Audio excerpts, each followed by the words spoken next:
Welcome to Enjoy the Journey podcast, where we interview expert entrepreneurs and thought leaders to help guide you in pursuit of financial freedom. Presented to you by Jackson Milan, the Wealth Mentor, and Sam Panetta, the Money Man, where we help service-based business owners remove cash flow bottlenecks, maximize their profits, and turn business profits into personal wealth. G'day guys, this is Jackson Milan, the Wealth Mentor, and we're here for another episode of the Enjoy the Journey podcast. And I'm super excited to kick off our latest season of the podcast with a very special guest, Salena Kulkami from Phoenix Wealth Group. Now, Salena and I met through a very good friend of mine, Taki Moore, who's been instrumental in helping both myself and Salena grow and scale our business. Now, and when we met and we had a conversation, we really hit it off straight away because we had some very similar values in regards to wealth creation and financial freedom for entrepreneurs. So I'm super excited to pick Salena's brain today around her journey in entrepreneurship, how business owners can work towards financial freedom, and some of the misconceptions and common myths that many business owners find themselves trapped in that actually get in the way of them being able to achieve true financial freedom. So Salena, thanks for joining us. How are you doing? Oh, great. Thanks so much for having me, Jackson. Really great to be here. It's a pleasure. I know you're very busy, so I appreciate you carving out a bit of time. So Salena, give us a bit of background on you and your business. I'm actually trained as a chartered accountant. I started with Deloitte in Sydney about 25 years ago. I realised very quickly that accounting in the purest sense was probably not a great fit for me, and ventured into a whole heap of other roles and eventually stumbled across this thing called investing and kind of never looked back. Became a personal passion, and then the business was almost an accidental business because people just started asking me how I got those results. And probably about 12 years ago, I properly set up in business as a property strategist and helping people build wealth. Fantastic. That's amazing. And look, I think as Australians, I'm sure everyone who's listening to this, their ears are going to prick up. They go, property, we love property. Property's the be all and end all. It's like the Australian dream, right? To build a property portfolio, to own your home, pay it off, and achieve financial freedom through property. So what's been your journey to date with property, Salena? Yeah, look, great question. I very much started down the traditional pathway. I started investing in property back in 2001. And, did all the things that conventional wisdom tells us, which is, buy one property, try to use the equity to springboard into another, hustle to try and save more money for deposits. And I think it was probably by about 2009 when the global financial crisis hit, I realised I'd hit a wall. I had a portfolio. I'd bought nearly 15 properties and I thought, I've done very well considering my very modest salary. But I realised that I just wasn't getting where I wanted to be. I had, a reasonable amount of equity. I was incredibly cash poor. I felt strained. I certainly couldn't see, even if I extrapolated out what I was doing, that I was going to get where I wanted to go in the time frame that I wanted, purely by doing things the way that I was doing. And that was really the splinter or the start of the journey of saying, well, what else? And around that time, I just started exploring. I love the vehicle of property, but how could I structure my wealth and my deal making so that, number one, it wasn't as painful, and number two, I could kind of sidetrack the conventional model, which tells me that it was going to take another 25 years. How could I do it much sooner? And that was really the start of, the journey that I've been on over the last 12 years. And definitely, if I hadn't been that person to ask what else, I don't think I would have found the path that I'm on now. That's so important, Salena. I think this is credit to you and the way that you go about things. It's that strategic thinking of looking outside of the box, because as investors, we tend to look at a handful of strategies when it comes to property. And for most people, they're looking at one single strategy that they're rinsing and repeating, and that they might be in different suburbs or different states, but they think that's diversification. That's not necessarily the case, is it? Yeah, look, absolutely. Great point. I totally agree with that. My feeling is that I think, there's an avalanche of information out there on what property is and how to go about doing it. But I can see more and more that the model that might have worked 20 or 30 years ago just isn't working anymore. And especially with the banks becoming tougher about lending, it's just getting really hard. And I speak to people, business owners all the time, who are in just so much financial pain around the way that they've built their wealth. Like their highest ROI comes from their business, and that's no question, that's how it should be. But they're not getting the results with their investing that are parallel to that. And so there's a high degree of frustration. And exactly right. People think, well, if I buy over in New South Wales and then go to Victoria, that I'm diversified. But for me, diversification it's not just about geography. It's about, the type of deal, the strategy, the level of liquidity, your capacity to enter and exit. And it's almost like that, the creative play of how you can structure your investments and wealth in as many different permutations as possible, so that when things like, economic turbulence and recession and all those sorts of things hit, you're actually less affected. I think that there's very few people that actually think this way. It's kind of like if something works and it works okay, then we continue to rinse and repeat it. And personally, we've seen a lot of business owners, particularly through this time period, that they've got their kind of 5-10 property portfolio, and it's such a cash drain. And when their business takes a downturn, then they're potentially in a position where they have to fire sell. They have no option to refinance. They've got no option to bridge that gap between the income that they're making and the expenses that they're incurring. And they can put themselves through a lot of financial hardship as a result. And there has to be better ways, right? Yeah, look, totally. I think one of the interesting threads that really set me on this journey was, I came to Australia as a 9-year-old from the UK, and I kind of had this vision that, if only we'd been here for a couple of generations, then maybe, we wouldn't have struggled so badly. And I had this idea that the longer you were in one place, the wealthier you became, like generation by generation. But when I became an accountant and I actually started studying this stuff, and, it's been a long time passion of mine to really understand how does intergenerational wealth work, I realized that, we're not getting wealthier as Australians. And the reason for that is exactly what you've just said. We get to a point where there's some kind of fracture or stress. We're not generating enough income from those assets. And so the only choice we have is to sell them. And the running joke is that, our generation will make the money, our kids will spend it all, and their grandkids or our grandkids will have to start over again. And that is literally, I can't even tell you the number of families I've worked with who have that experience. And it's certainly, something to consider, that if you're wanting to create financial legacy, it doesn't come about by handing on large sums of capital to the incoming generation. 100%. It's about providing that real legacy, which is education and framework to support them to continue to carry the torch, right? Well, totally. And marrying that with assets that actually produce really great income. Makes perfect sense.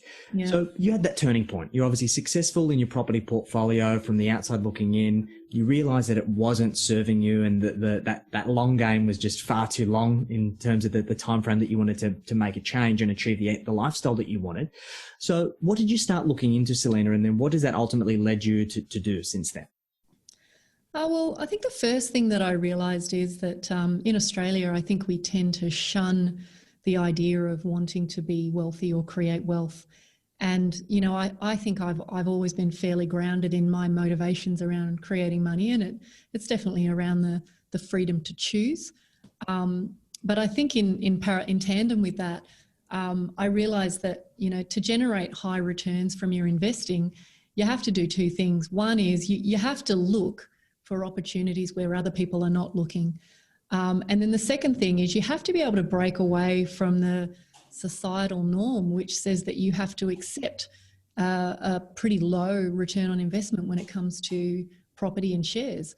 And I think when you start to expect more and demand more, that opportunities just open up, for you. And so, the program that I've kind of evolved and created is really about showing people how to take the capital that they've built through traditional means to make more money investing outside of mainstream.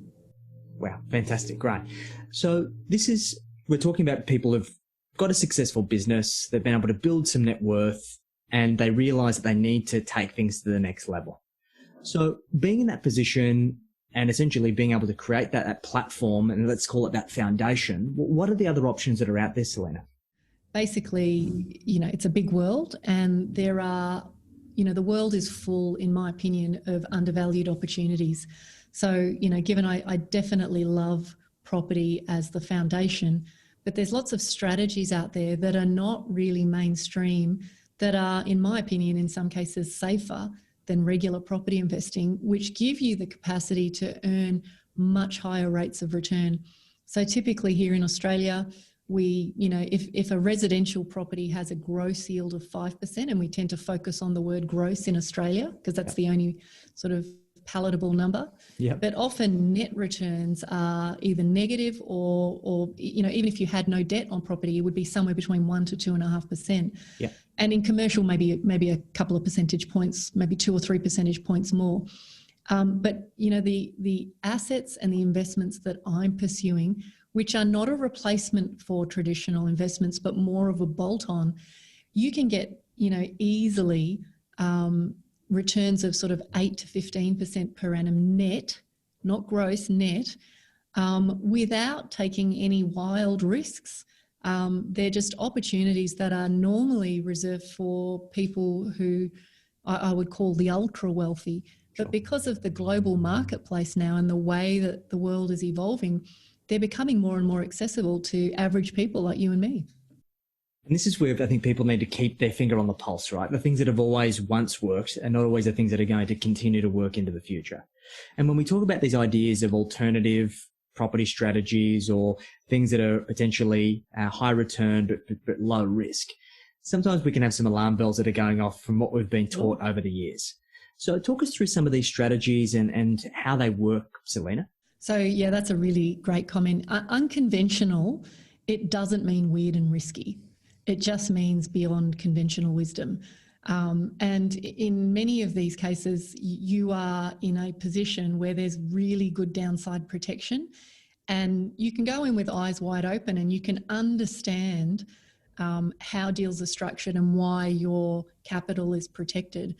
And, you touched on it before, but knowledge and education is one of the, the core pillars of being able to access other types of investments. And, one of the, in my opinion, the number one rule of investing should be never invest in something you don't understand. And what that would immediately mean is that you certainly don't blindly hand your money to someone else and get them to invest it for you, which I think, I've seen too many people abdicate. And I'm not a huge fan of that at all. But yeah, this whole idea of alternative, it's not so far-fetched that people may not have heard of those strategies before.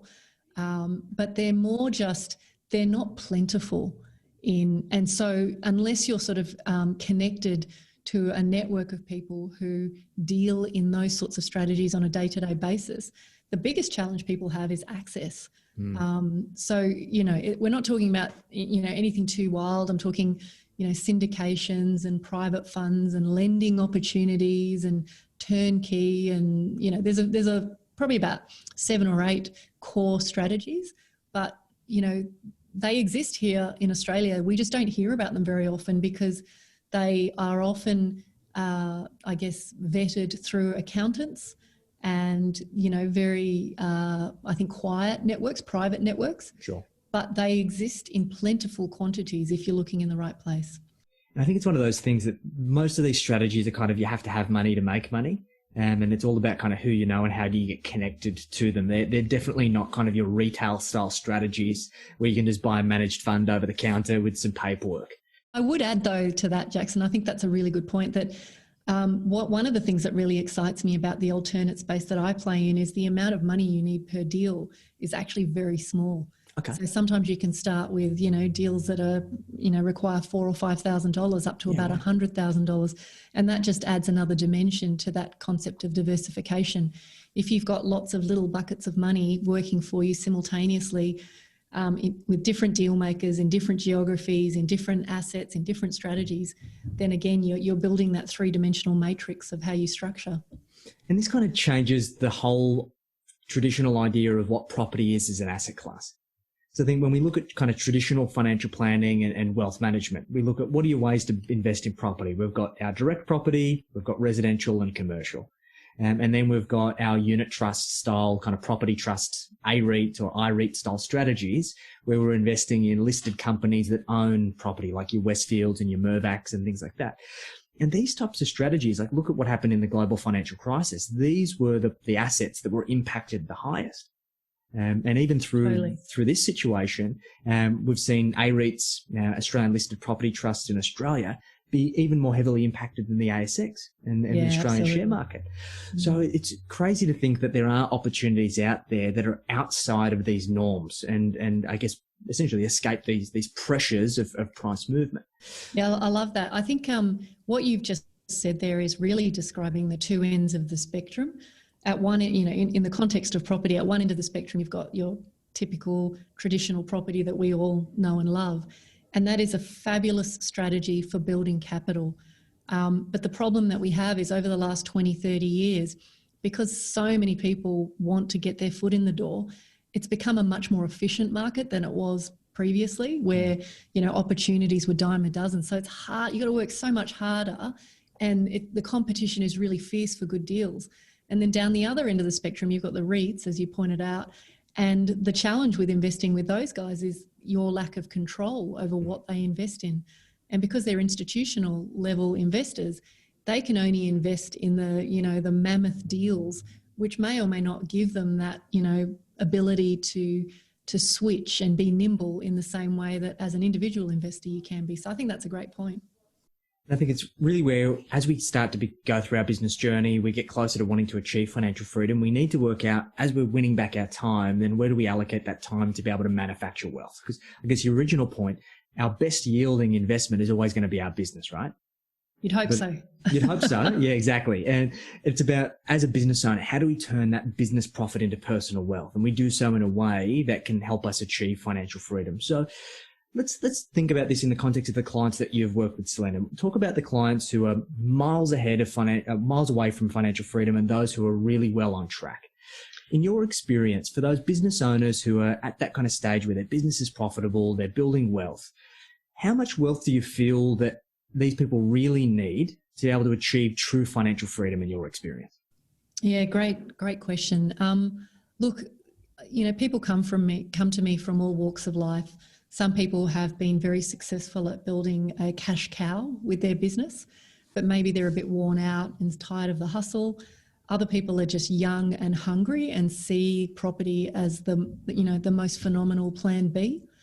Lots of different reasons, but I think ultimately what people are looking for is a way to take the premium income that they're generating out of their business, which they may not necessarily need to live on, and actually develop other income streams. And, sometimes people blindly go and buy commercial property and residential property. And, I know and love this space. And I think it is, as I said, it's a perfectly valid space for wanting to park capital and grow your wealth. But at some point in your journey as a business owner, you may be able to sell your business for a big fat paycheck at the end of the day. But more often than not, I talk to business owners who say to me, look, I don't think I'm going to be able to get that, that big payday in 3, 5, 7 years. Yeah. So the journey that I'm on with these guys is really about, how about we create a plan behind your business, which is we take that premium income and we convert it into high performance income streams that during periods of economic turbulence and COVID and all that stuff will be fairly recession resistant. So that regardless of what happens, if you end up selling your business for a massive check at the end of the day, great. At least you'll know what to do with it. Or if you don't sell your business at the end of the day and you've either got to walk away from it or just pass it on, you've also got that continuity of lifestyle from those investments. And I think ultimately, the challenge that I feel a lot of business owners that I have, that I work with have is somewhat of an apathetic attitude to wealth creation. Yeah. They are not in any financial pain. They've got good income. They're not really, struggling, but they're not recognizing the cost of the time that they're that maybe they're doing things they don't want to do, or they don't have the choice, or they know deep down that if they stop that business, that the income, will drop and they won't have a way to replace that. So I think for me, wealth isn't about, expensive holidays to Europe and fancy cars and all of that. It's more about just that freedom to choose the next chapter. 100%. I couldn't agree more, Salena. I think there's so many people that have this preconceived notion of what financial freedom means. And fundamentally, it's wrong for most people because they haven't taken the time to define what financial freedom actually means to them. And I think people are really lazy, right? It's like, hey, I'll do it tomorrow. And tomorrow never comes, right? Yeah. Before you know it, business, you're kind of old and grey, your business, you're a little bit over it. And then you don't want to exit your business until you do, right? Totally. So I think for business owners, it's about how do we maximize that business profit? And then how do we turn that business profit into personal wealth in a systematic way? But I think what many business owners fear, and the reason why they do the kind of mundane, the boring strategies, and many of these strategies we do advocate because it's better doing than doing nothing, right? But they feel like maybe these alternative strategies will take too much of their time. They're going to distract them from their business. They're going to essentially end up removing them from what's really adding the most value and consuming too much bandwidth. So with these strategies that you mentioned, Salena, how much time do they take to manage or to find, to do your due diligence and then to manage on an ongoing basis, would you say? I think this is where I feel that alternative really comes into its own is, obviously there's a process involved in, educating a business owner on what are these strategies and how do they work. And, that in itself doesn't take very long. Like, it doesn't take very long for you to wrap your head around how these strategies work. The big challenge that most people have is, how do I go out and find those deals? And so what I've discovered is exactly what you're saying. Business owners are time poor, and the people I work with are the ones that want the GPS to the end result. Sure. They don't want a map. They want the GPS. Just tell me what I've got to do. And, really access to those sorts of deal flow is primarily what my program has become about. It's about education, helping you map out a plan that's going to be a fit for you, and then giving you access to a buffet of deal flow so that you can cherry pick what feels right for you. I don't get paid on the back of, basis of what anyone invests in. So I love that, part of my ethos is it's really important to remain investment agnostic. Not have biases to or against different strategies. And, I think it's important to say that, like, I'm not saying not to invest in traditional property. I still think that's an awesome vehicle. But I'm saying by itself, it's not going to get you there quickly. And by adding in or bolting on a little bit of alternative to what you already do, you can shave literally decades off your pathway to financial freedom. And that's really exciting, and that's a game changer for a lot of business owners. And it sounds really enticing. So let's talk about how much capital somebody needs to shave out of their existing strategy or have available to be able to make the most of this opportunity, Salena. What would be your suggestion, a bit of a ballpark of a position that somebody would need to be in to be able to make the most? Yeah, look, good question. Look, I feel that what's exciting about the alternative space is you don't need huge amounts of capital to get involved. Because if you've got time on your side and you can go and do the research and learn these strategies, as I've done, then, you'll get there eventually. The people that I work with, I charge a fee for them to come into my program. And so what I ideally want is to be able to get people a really good ROI very fast. And so to do that, I say, look, if you've got somewhere between $500,000 to $1 million at least in deployable capital, then I can get you an epic result pretty quickly with, the highest degree of leverage on your time. So yeah, it's probably not for your beginner investors, not for any reason other than I think the order of priorities is get your business in order, start investing, even if it's, in traditional property or traditional shares or whatever other products.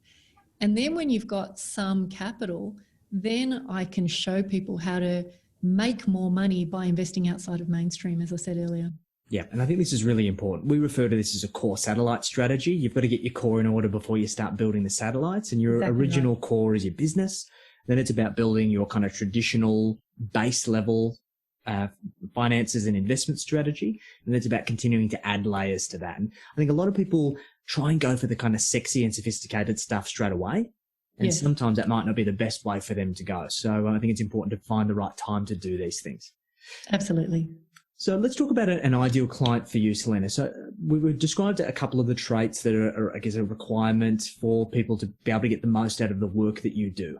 But if we go into a bit more detail of who would be an ideal client for you, who are you looking to connect with, who can you add the most value to, who would that be? Well, I've definitely leaned into the business owners world over the last few years. And the reason I really enjoy that space is I understand the plight and the challenges that most business owners have. They're time poor. They go into business because they want better results than the average Joe. And so from an ambition point of view, there's great alignment there. For me, someone who's, open to a different way of doing things is really important. Being coachable, just someone who's really, the program's called Freedom Warrior, and it's because I want people to be really fierce about creating financial freedom. So one of the things that, you and I have joked about is if someone's a bit apathetic about, the life, their life or creating wealth, then they're probably not a great fit, because I have great passion for it. And the tribe that I'm building is all about, rubbing shoulders with like-minded investors who are really passionate about making a difference in the world and, building true financial legacy. So I can't say that I've got, specific personality types, but I just good people, really. Good people, Beautiful. business owners who are, passionate. I love that. Fantastic. And give us a little bit more insight around how your program Freedom Warriors works. What's it look like to work with you, Salena? Oh, that's a really good question. So, for me, I'm definitely a strategist first and foremost at heart. So building the foundations is super important. Evaluating what you already have in play and making sure that that's really well optimized and that you haven't, left any stone unturned. So that's a really, intimate sort of part of the process, is really getting to know people and what they've got and whether they've made the most of it. I think once the foundations are in place, then it's about kind of showing people how to unpack some of these, alternative strategies and really getting them to understand how to assess opportunities. Because one of the things I'm a huge advocate of is don't believe me. You need to learn how to do your own due diligence, and you need to vet investment opportunities as well. Then, they can see that there's a buffet of opportunities, and, the people who come into my world as my trusted advisors really form a board of directors for my clients. And they're people who are, literally world-class, best in the world in some cases at what they do. They certainly won't work with people off the street, but, to have them on your board of advisors is really great. So there's a part of the process which is just getting to know people, like vetting them, making sure like and trust them, starting to look at the deal flow. And, people joke with me and they say, "Oh, Salena, are you going to tell me what to invest in?" But the reality is that by the time people get to the point where they're confident enough to pull the trigger, they don't even want my opinion. They're pretty strong at that point about whose, personalities and strategies and way of doing business they've fallen in love with. So, then we're into the fun part of managing and deploying and pulling the trigger on deals.